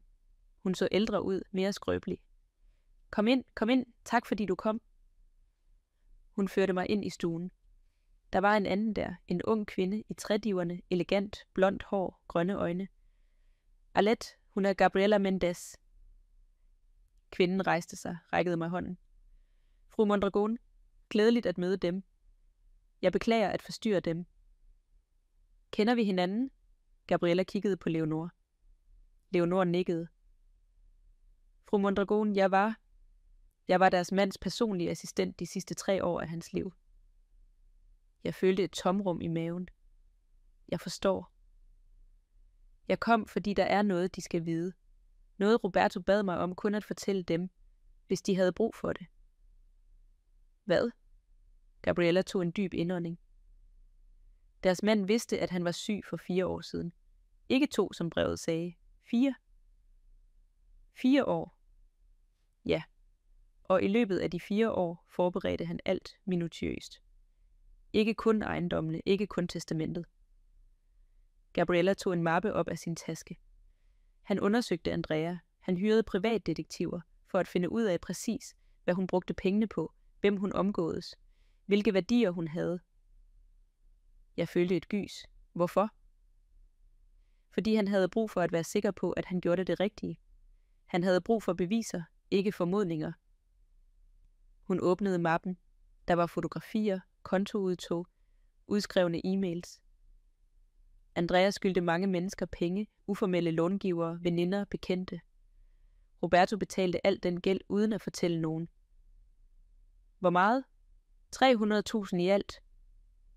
Jeg holdt hånden for munden. Du milde himmel. Men det er ikke alt.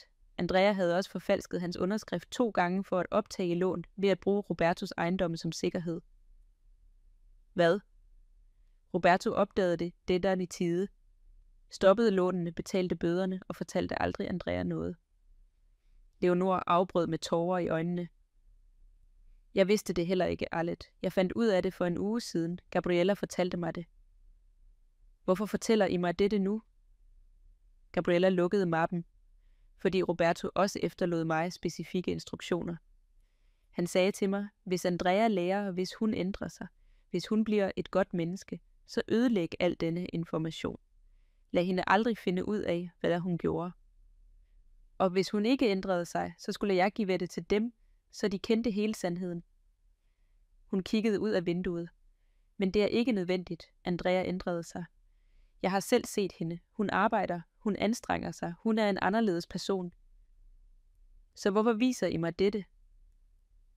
Fordi Roberto også ville have, at de skulle vide noget mere, noget han aldrig kunne fortælle dem i levende liv. Gabriela tog en konvolut fra bunden af mappen. Dette er et brev, det sidste han skrev. 2 dage før han døde. Hun rakte mig konvolutten. Mine hænder rystede. Jeg åbnede den. Arlette, hvis Gabriela giver dig dette brev, betyder det, at Andrea lykkedes. Det betyder, at min plan virkede. Eller måske var det ikke min plan. Måske var det din styrke, din kærlighed, din visdom. Jeg vil have, at du skal vide noget, jeg aldrig fortalte dig. Jeg var bange. Bange for at dø og efterlade dig ubeskyttet. Bange for, at Andrea ville ødelægge dig. Bange for, at min død ville være afslutningen på alt, hvad vi byggede. Men så jeg på dig. Jeg så dig for alvor og så en kvinde, der havde viet sit liv til at passe på andre. På mig, på Andrea, på min mor, på alle. Og jeg spurgte mig selv, hvem passer på Arlette? Ingen. Du passede på dig selv i stilhed, uden at klage, uden at bede om noget. Og så forstod jeg noget. Du behøvede ikke, at jeg efterlod dig penge. Du havde brug for, at jeg efterlod dig tilladelse. Tilladelse til at være egoistisk. Til at sætte dig selv først. Til at sige nej.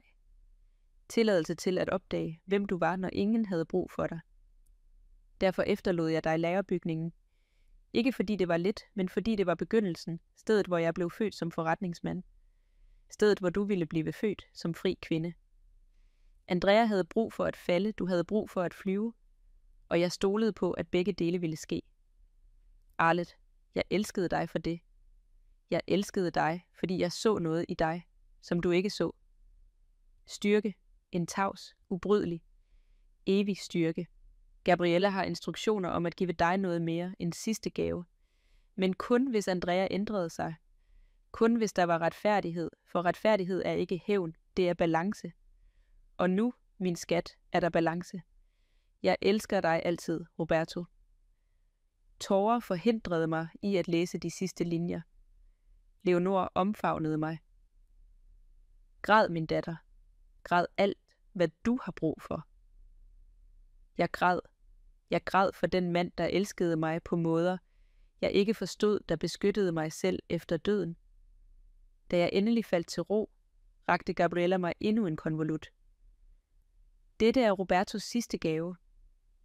Jeg åbnede den. Indeni var der et juridisk dokument og en nøgle. Hvad er dette? Det er skødet til en lejlighed i Polanco, den som Roberto og det lejede, da det blev gift. Kan de huske den? Ja, vores første hjem. Roberto købte den for 10 år siden, uden at fortælle nogen, og nu er den deres. Jeg så på adressen. Det var den samme bygning, samme etage, sandsynligvis den samme lejlighed, hvor vi begyndte vores liv sammen. Hvorfor? Gabriella smilede ømt. Fordi han sagde til mig, hvis Arlet kommer hertil, betyder det, at hun ikke længere har brug for lagerbygningen. Hun har brug for at komme hjem, men til et hjem, der kun er hendes eget. Jeg brød sammen. Ikke af tristhed, men af taknemmelighed. Roberto kendte mig. Han kendte mig så godt, at han endda havde planlagt dette øjeblikket, hvor jeg ville være klar til at have et rigtigt hjem igen. Den aften fortalte jeg Andrea alt.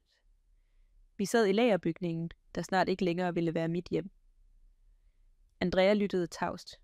Da jeg var færdig, græd hun også. Mor, far reddede mig, men du reddede mig mere. Jeg? Ja, fordi far gav mig lektionen, men du gav mig muligheden for at lære den. Du kunne have reddet mig når som helst, og du gjorde det ikke. Det var det sværeste, jeg har gjort i mit liv. Det ved jeg, og derfor vil jeg være dig evigt taknemmelig. Andrea tog min hånd.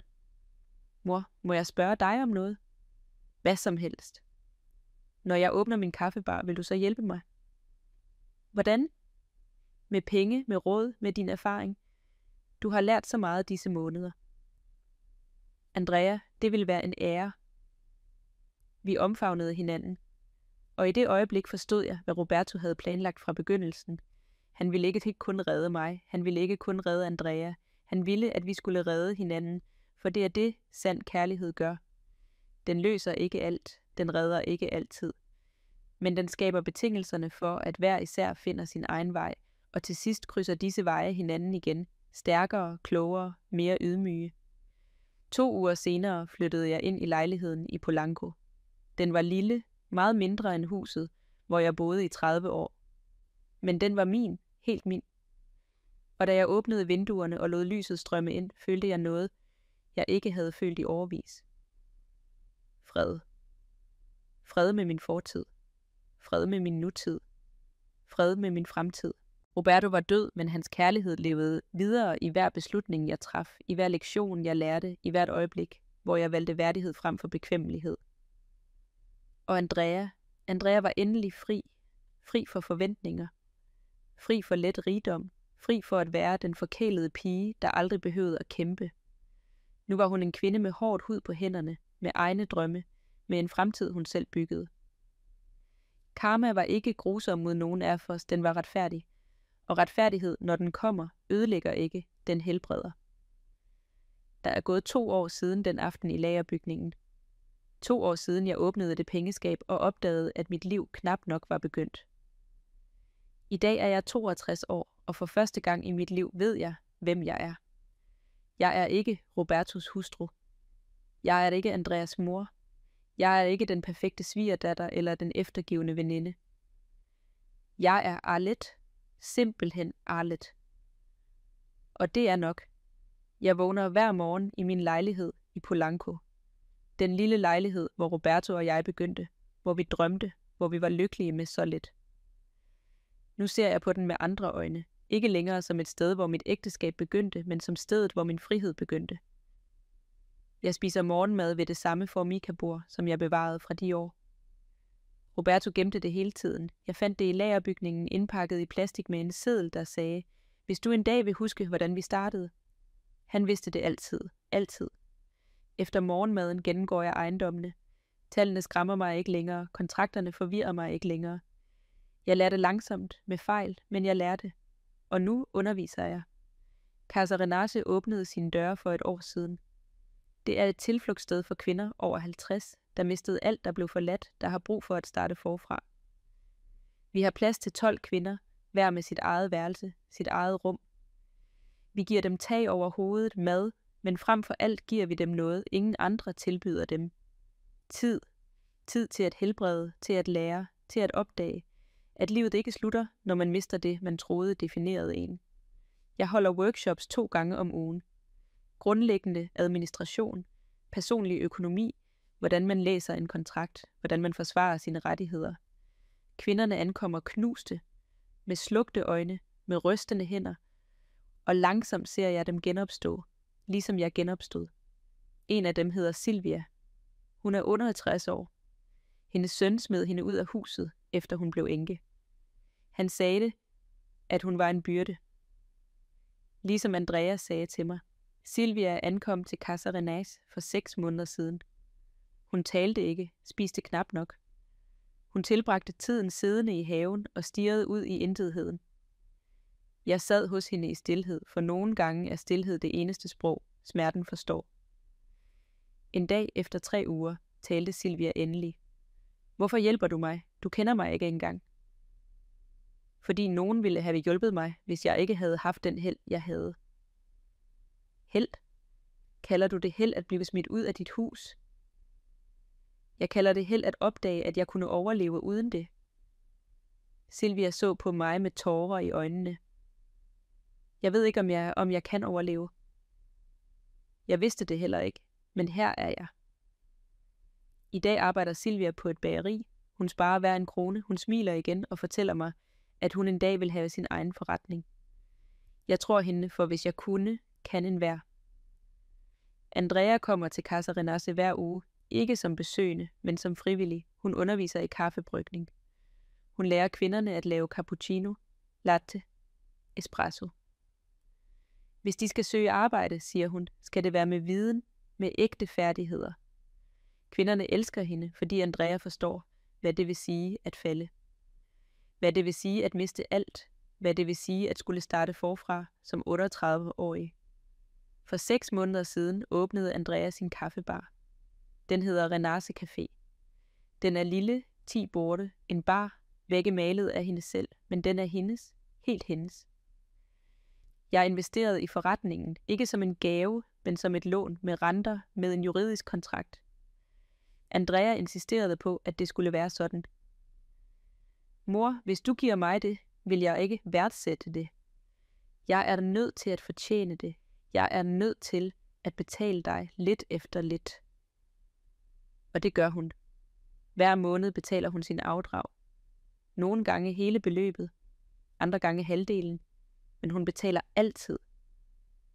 Og jeg gemmer de penge, ikke til mig selv, men til hende, til den dag hun ønsker at udvide sin forretning. Men det har jeg ikke fortalt hende endnu. Kaffebaren går godt. Det er ikke en millionsucces, men det er stabilt, ærligt, ægte. Andrea arbejder 12 timer om dagen, kommer hjem udmattet, lugtende af kaffe og mælk, med plettede hænder, og hun er den lykkeligste, jeg har set hende i hendes liv. En søndag, mens vi spiste morgenmad sammen på hendes café, det er nu vores tradition, fortalte hun mig noget, jeg aldrig vil glemme. Mor, ved du, hvad der er det mærkeligste? Hvad? At jeg nu har færre penge end nogensinde. Jeg bor i en lille lejlighed, jeg har ingen bil, jeg har ingen mærkevaretøj, og alligevel er jeg lykkelig. Hvorfor tror du, det er? Hun tænkte et øjeblik. Fordi jeg nu ved, at jeg kan. Jeg kan rejse mig, jeg kan arbejde, jeg kan bygge noget med mine hænder. Jeg er ikke længere bange for at miste alt, for jeg har allerede mistet det en gang og overlevet. Hun tog min hånd. Far gav mig frygten. Du gav mig styrken til at møde den. Jeg græd lige der ved det bord på Renards Café, omgivet af duften af friskbrygget kaffe og lyden af kundernes bløde samtaler. Jeg græd af stolthed, af taknemmelighed, af kærlighed. Leonora gik bort for 4 måneder siden. Det skete fredeligt i hendes hjem, omgivet af Andrea og mig. Hendes sidste ord var, Roberto havde ret, han havde altid ret. Hun efterlod alt til Andrea, men det var ikke meget, kun huset og nogle opsparinger, omkring $200.000. Andrea solgte huset, betalte for begravelsen og brugte restbeløbet til at oprette en stipendiefond på det universitet, hendes bedstemor studerede på. Jeg vil have, at andre kvinder studerer uden at skulle være afhængige af nogen, sagde hun til mig, som bedstemor ville have ønsket. Hun beholdt ikke en eneste krone, og jeg vidste i det øjeblik, at min datter endelig havde forstået. Penge er ikke dårlige, men de er heller ikke svaret. Svaret ligger i, hvad du gør med dem, hvordan du bruger dem, om de bygger eller ødelægger. I dag er en særlig dag, årsdagen for Robertos død. Hvert år på denne dato tager vi til kirkegården, jeg tager blomster med og fortæller ham, hvordan det går. Andrea ledsager mig. Vi står foran hans grav. Gravstenen er enkel, som han ville have ønsket det. Roberto Salazar, ægtemand, far, drømmebygger. Hej far, siger Andrea og knæler. Jeg kommer for at give dig gode nyheder. Kaffebaren går godt. Denne måned solgte jeg 100 kopper. Jeg ansatte min første medarbejder. Og jeg overvejer at åbne en anden afdeling. Hun smiler med tårer i øjnene. Jeg ved, du er stolt. Jeg føler det. I hver kaffe, jeg laver, i hver kunde, jeg serverer, i hver krone, jeg tjener. Hun rejser sig, giver mig plads. Jeg knæler, rører ved gravstenen. Den er kold, men på en eller anden måde også levende. Hej min skat. Det har været 2 svære år, men det har også været de vigtigste i mit liv. Jeg trækker vejret dybt. Jeg lærte Arlet at kende. Endelig lærte jeg hende at kende, og jeg kan lide hende. Jeg kan lide den kvinde, der sover alene, og ikke er bange, der træffer beslutninger uden at spørge om lov, der hjælper andre kvinder med at finde deres vej. Jeg tørrer mine tårer væk. Jeg ved, du ser mig. Jeg ved, du er med os, og jeg vil have, at du skal vide noget. Din plan virkede. Andrea har det godt. Jeg har det godt.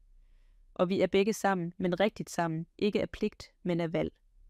Jeg kysser gravstenen. Tak, Roberto, for at elske mig nok til at lade mig gå, for at tro på mig, da jeg ikke troede på mig selv, for at lære mig, at sand kærlighed ikke er besiddelse, det er befrielse. Andrea og jeg gik tilbage til bilen i stilhed. Før vi steg ind, stoppede hun mig. Mor, må jeg sige dig noget? Altid. I lang tid havde jeg far. Jeg havde hans plan. Jeg havde, at han efterlod mig uden noget. Jeg troede, han var grusom. Og nu forstår jeg, at det var den største kærlighedshandling i hans liv, for han elskede mig nok til at såre mig, til at tvinge mig til at vokse. Hun smiler. Og du elskede mig nok til at lade mig falde, til ikke at redde mig, til at stole på, at jeg selv kunne rejse mig. Hun krammer mig hårdt. Tak, mor, for ikke at være den mor, jeg ville have, for at være den mor, jeg havde brug for. De ord bliver hos mig hele vejen hjem. Den aften, alene i min lejlighed, åbner jeg min laptop. Jeg har skrevet, ikke en bog, men et vidnesbyrd. Historien om en kvinde, der mistede alt og fandt alt på samme tid. Historien om en ægte mand, der elskede i stilhed og beskyttede fra døden. Historien om en datter, der måtte falde for at lære at flyve.